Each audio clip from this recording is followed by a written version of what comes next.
J'ai rentré avec le docteur Enoka de Douala. On rentrait de Douala. On est arrivé à un poste de police. Et il y a un policier qui nous a interpellé, il a demandé le papier. J'ai sorti le papier, j'ai donné. Mais je n'avais pas mon permis de conduire camerounais. C'était le permis international et il était périmé. Et il a pris le dossier de la voiture.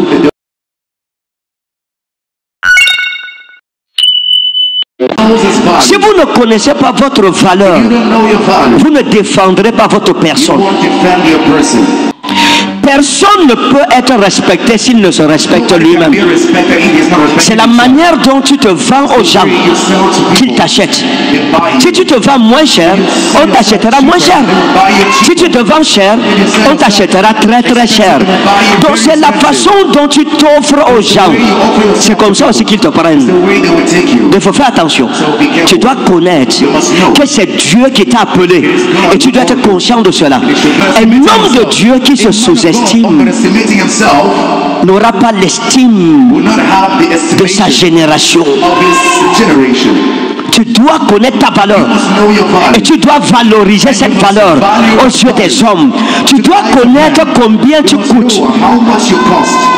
Tu ne dois pas admettre n'importe quoi. Il dit, oh Timothée mon fils, que personne ne méprise ta jeunesse. Ne te laisse pas mépriser parce que tu es jeune. Tu es jeune, c'est vrai, mais tu es un instrument puissant dans les mains de Dieu. Et tu portes en toi un trésor. Et ce trésor n'a pas de prix. Ne permets à personne de te mépriser. Être homme de Dieu, mes amis, ce n'est pas donné. Que parmi toute ma famille, Dieu m'a appelé. Dans tout le Cameroun, Jésus t'a appelé. Mon ami, c'est un privilège qui n'est pas donné à tout le monde.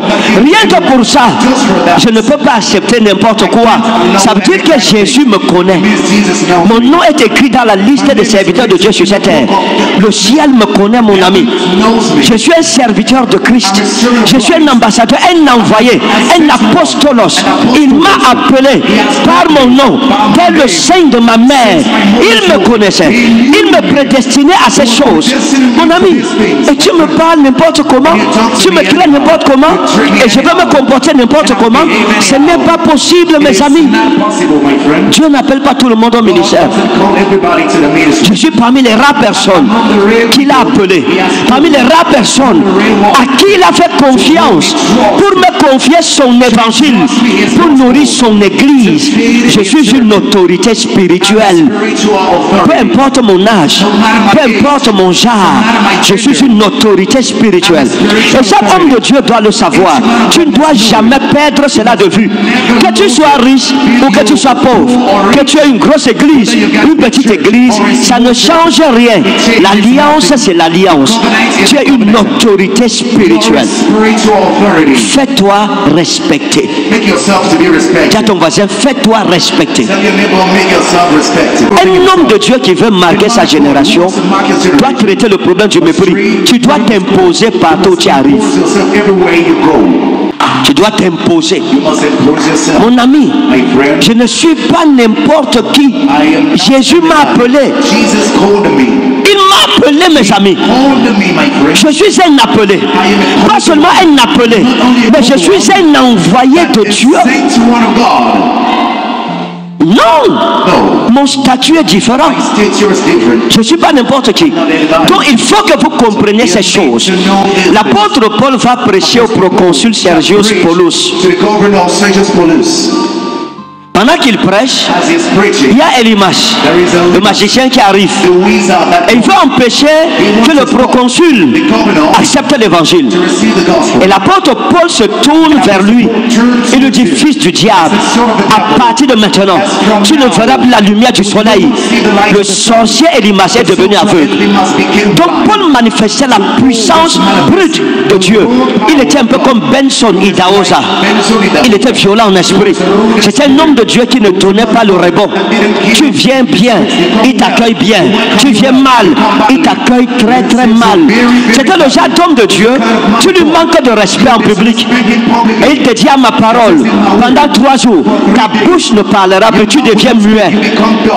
Et tu deviens muet. Et vous pensez que après ces choses, le magicien pouvait encore s'amuser avec Paul? Mais nous aujourd'hui, nous nous laissons marcher dessus. On nous méprise. Tu ne fais rien. Les gens font de toi la serpillère. Tu ne fais rien. C'est vrai que celui qui fait cela est déjà sous le jugement de Dieu. Mais ça ne doit même pas arriver jusque là. Il faut savoir, j'ai rentré avec le docteur Enoka de Douala. Nous rentrions de Douala. Vous savez mes amis, fais ton travail de tout ton cœur. Sois un homme de Dieu intègre. Ne mets jamais ta bouche dans ce qui ne te concerne pas. Ne t'engage jamais dans ce qui n'a rien à voir avec la vocation de Dieu pour ta vie. Ne t'associe pas avec des personnes qui vont te faire sortir de ton ministère, de la vision que Dieu t'a donnée. Ne mets pas ta main sur les choses sales. Ne mets pas ta main sur les choses louches. Reste prédicateur comme Dieu t'a appelé. Reste prophète ou pasteur ou apôtre ou docteur ou évangéliste, exactement où Dieu t'a placé. Avec les années, tu vas acquérir de la notoriété. Ton travail portera du fruit avec la patience, la persévérance, la perspicacité. Un jour, l'on reconnaîtra ton travail. Ne vous compromettez jamais pour avoir la notoriété, pour avoir la richesse, pour avoir l'argent. Si tu es fidèle, l'argent va te chercher, la notoriété va te chercher. Fais juste ton travail bien, de façon irréprochable, irrépréhensible et dans l'intégrité. Un jour, toi-même tu verras. Tu sauras que servir Dieu est bon. Yeah. Ce qui te donne la notoriété, c'est ce que ton ministère produit. C'est la grâce de Dieu qu'on voit en toi. C'est la puissance de Jésus-Christ qu'on voit en toi. C'est les dons, les charismates, les dons de l'esprit. C'est ça qu'il faut chercher. Lorsque vous vous évertuez à chercher ces choses, vous allez influencer votre génération. Et vous allez commencer à tirer vers vous les gens de toute couche sociale. Vous aurez pour amis les grands de la terre. Ils vous chercheront. Moi j'ai toujours dit ceci. Lorsque vous voyez un homme de Dieu qui a de l'impact dans sa génération, il faut faire attention. Il faut respecter les hommes de Dieu. Parce que tu ne sais pas qui est derrière lui. Tu ne sais pas qui il suit. Tu ne sais pas pour qui il prie. Non, n'attaque pas un pasteur. N'attaque pas. C'est la folie. On n'attaque pas un homme de Dieu. Il faut respecter un homme de Dieu. Mais s'il marche pieds nus, parce que tu ne sais pas la nuit quel Nicodème vient le voir pour la prière. J'ai rentré avec le docteur Enoka de Douala. On rentrait de Douala. On arrivait à un poste de police. Et il y a un policier qui nous a interpellé, il a demandé le papier. J'ai sorti le papier, j'ai donné. Mais je n'avais pas mon permis de conduire camerounais. C'était le permis international et il était périmé. Et il a pris le dossier de la voiture. Je me suis présenté, j'ai dit le révérend. Donc je suis sorti de la voiture. Et je le suis. Je lui dis, grand, s'il vous plaît. C'est pas moi qui devrais conduire. Parce que lorsque tu trouves un policier ou un gendarme qui fait son travail, il représente l'État. C'est une autorité. C'est son travail. Il est dans son droit le plus absolu. Donc il faut lui donner tout le respect qui lui est dû. Donc je suis arrivé. J'ai dit au docteur Enoka, attends-moi dans la voiture. Et je suis arrivé. Je lui ai dit, grand, c'est pas moi qui devrais conduire. Mon chauffeur, je l'ai envoyé avec le camion parce que j'ai acheté certaines choses pour qu'il ramène. Donc j'étais obligé de prendre le volant moi-même. Donc s'il vous plaît, vous avez le pouvoir. Il y a ce qu'on appelle la tolérance administrative. Vous pouvez me dire que non, ok, partez, prochainement ne faites plus ça. Ou alors vous pouvez choisir de me punir, de me donner la contravention. Et je lui ai dit, s'il vous plaît. En plus, je me suis présenté. J'avais vu tous les papiers, c'est mon nom. Et je me suis présenté. Je suis un pasteur. Et il m'a dit, c'est même pour ça alors que je vais te punir.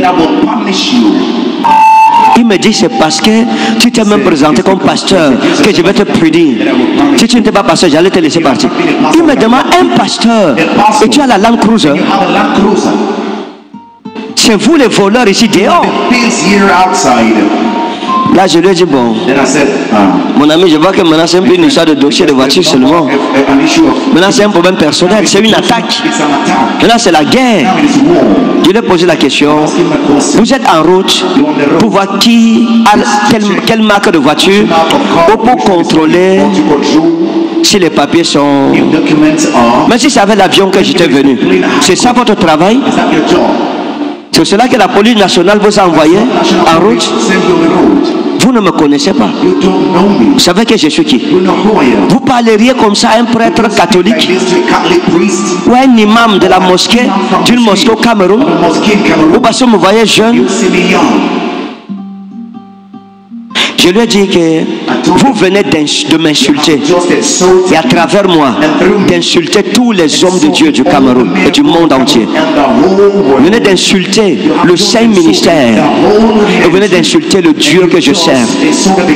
Maintenant, ça sera une histoire personnelle. Je ne vous laisserai pas. Je lui ai dit, vous êtes malade dans votre tête. Vous me tenez un langage comme celui-là. Qu'est-ce qui vous arrive? Et à votre âge, un père de famille, pas de respect. Vous ne craignez pas. Vous avez vu dans le dossier de la voiture, c'est mon nom. Vous avez vu mon passeport, mon nom. Et vous me parlez comme ça.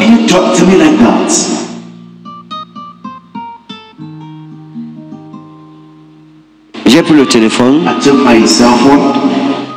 Il est parti. Il est laissé partir. Et puis j'ai passé un coup de fil. Quand j'ai passé le coup de fil, il est sorti avec la contravention tout. Et je lui ai demandé qui est le chef de poste ici. Qui est le chef de poste? Il dit c'est moi. Il dit ok, d'accord. Le délégué de la Sûreté nationale veut vous parler. Il me demande que son nom c'est qui? Je lui donne son nom. C'est le délégué régional de la Sûreté. Je donne le nom. Il me dit, homme de Dieu, pourquoi vous vous fâchez? Est-ce qu'un homme de Dieu doit se fâcher comme ça? Est-ce que vous étiez obligé d'appeler le délégué? Je vous testais un peu, vous teste seulement, vous êtes à fâcher. Pardon, remettez-moi d'abord ma contravention. Prenez votre dossier. Et je lui ai dit que non. Quand vous me parliez mal, vous m'insultiez. Vous ne saviez pas que votre patron, c'est un ami à moi. Vous ne le saviez pas. Et je lui ai parlé. Je l'ai grondé. Et il était comme ça. Après, le délégué m'a demandé, il est où? Passe-le-moi. Je lui ai dit non, on s'est arrangé. On est parti. Que nul ne méprise ta jeunesse. Que nul ne méprise ta jeunesse. Il y a des choses qu'on ne peut pas accepter. On est des hommes de Dieu. Et nous sommes dans une nation où beaucoup de personnes ne respectent pas les hommes de Dieu. Commençant dans l'église et dans la nation. Donc il y a un défi au Cameroun. Le Nigeria est devant nous. Aux États-Unis, ils sont devant nous. Dans beaucoup d'autres nations, ils sont devant nous. Mais au Cameroun, on ne respecte pas les hommes de Dieu.